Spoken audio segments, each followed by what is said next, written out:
We were looking in the wrong place. We missed the horror hiding in this desert, including a killer whale holding a human knife.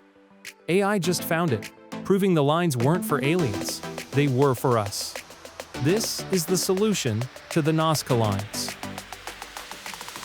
Welcome to the Deep Dive.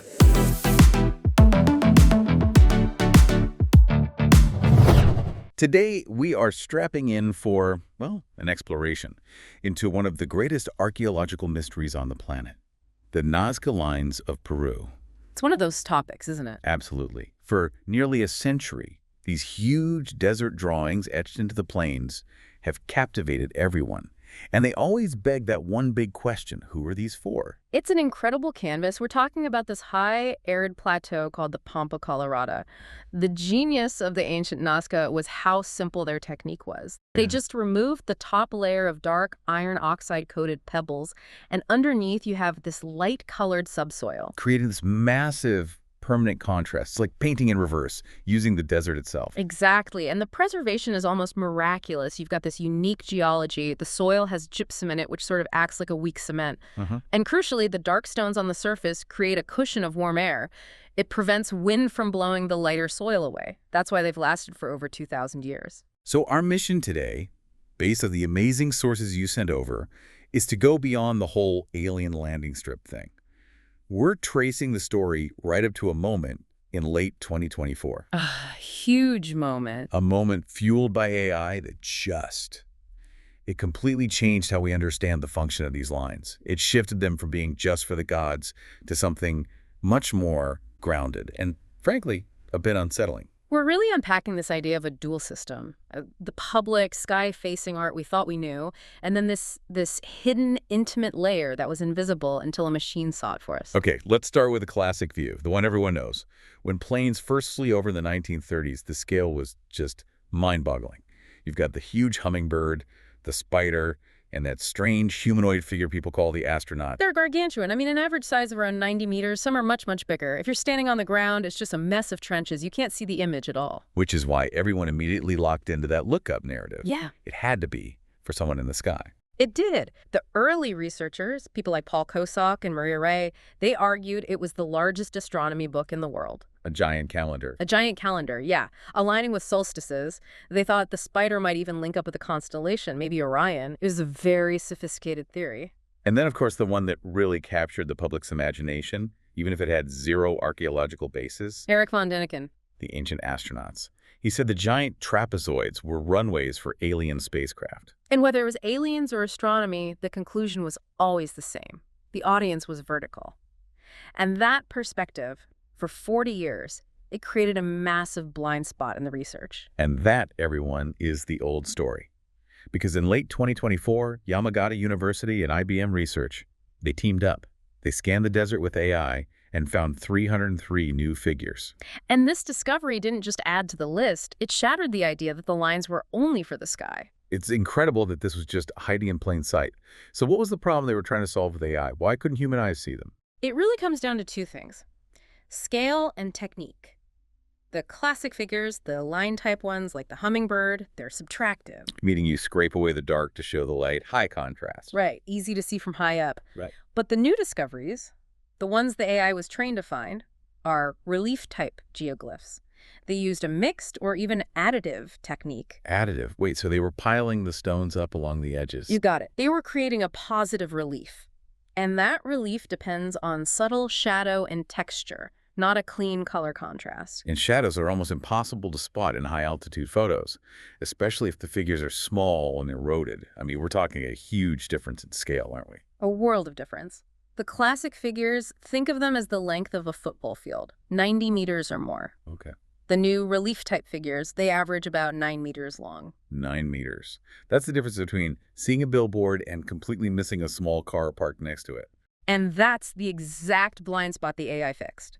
If you're finding this deep dive valuable, take a moment to subscribe to make it make sense. New topics are broken down every week. If you're a human surveyor, you're looking for that huge, high-contrast trench, your brain just filters out a small 9-meter pile of eroded stones as, natural rockfall. But the AI didn't. The deep learning model was trained to see those subtle relief patterns. It learned to interpret the pattern of light and shadow from small piles of stone as a definite artificial design. So how effective was it? How fast was this process? The efficiency is, Huh. it's staggering. It took nearly a century for humans to find the first 430 or so figurative geoglyphs. A century. And the AI. The AI plus the human fieldwork to confirm its findings identified 303 new ones in 6 months. 6 months. It nearly doubled the entire known corpus of figurative art in one season. It did in months what would have taken decades. And the data it gave us, what it revealed about the iconography, that's what flipped the entire narrative. Okay, let's dive into that because this is the real shift. Okay. The old, massive lines were dominated by wild animals. Condors, spiders, whales. It felt like they were talking to the cosmos. Almost 2/3 were wild animals, yes. But the new, smaller figures, they tell a story about human experience. The statistics are pretty dramatic, right? They are. A staggering 81.6% of these newly found relief geoglyphs show humans, domesticated animals, or severed heads. That is a radical change. So domesticated animals, like llamas and alpacas, the things that were actually central to their economy. They're celebrating the domesticated landscape. These were probably markers for herding routes or maybe trade paths, but the most powerful motifs are about the violent ritual side of Nazca life. You mean the figures holding decapitated heads? Yes, many of the new figures are either loose heads or humanoids grasping severed heads by the hair.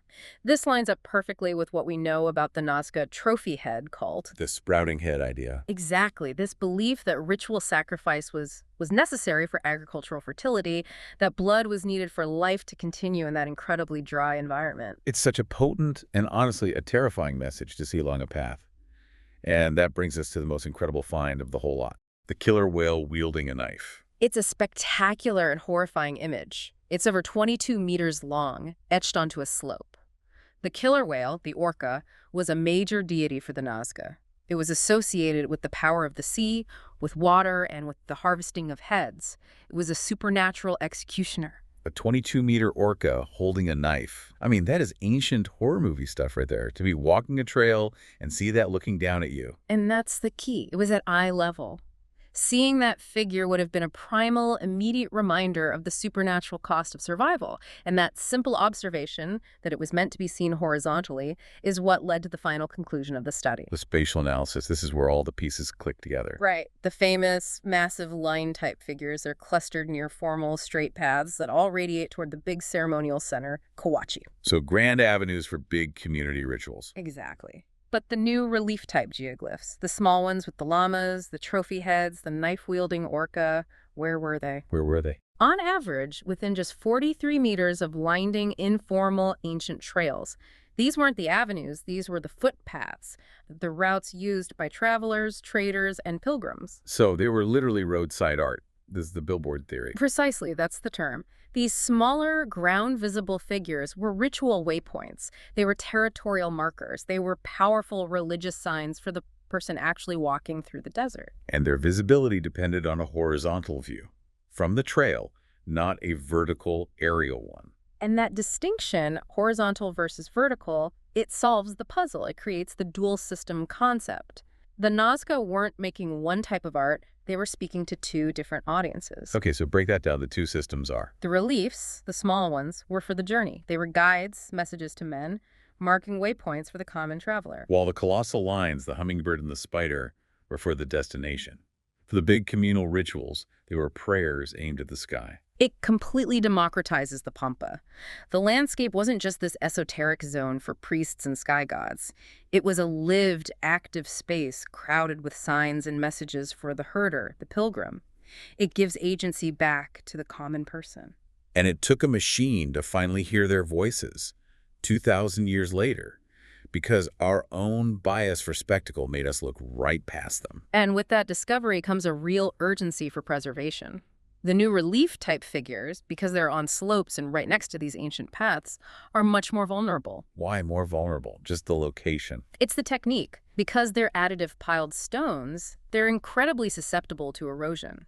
A single heavy flash flood, an El Niño event, could wash away a figure that survived for millennia. And I imagine those old paths are being used for modern roads, mining tracks. That's the other threat, human encroachment. We find them just in time to potentially lose them forever. It's the classic double-edged sword of archaeology. But here's the amazing part. That same technology is now becoming a protective shield. The AI model is being combined with LiDAR data, which maps the topography in 3D. To predict danger spots. Exactly. They can now model water runoff patterns and predict which of these 303 new geoglyphs are in the most danger from the next flood cycle. It allows for targeted conservation. You can't protect what you don't know exists, so the AI isn't just a discovery tool, it's a preservation tool. The silent billboards of the Nazca are finally telling their story. A story of ritual, pilgrimage, and fear that we missed because we were all looking up instead of straight ahead.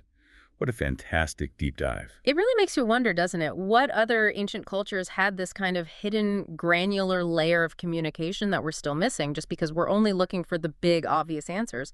What else is hiding in plain sight? A fantastic thought to mull over. Thank you for providing the truly fascinating sources for this. We'll see you on the next one. The desert hid these lines for centuries, but eventually, we found them. Sometimes, though, nature hides a killer that you can't see until it's too late. Click here to see the lake that exploded and the invisible tsunami that killed 1,700 people without breaking a single window.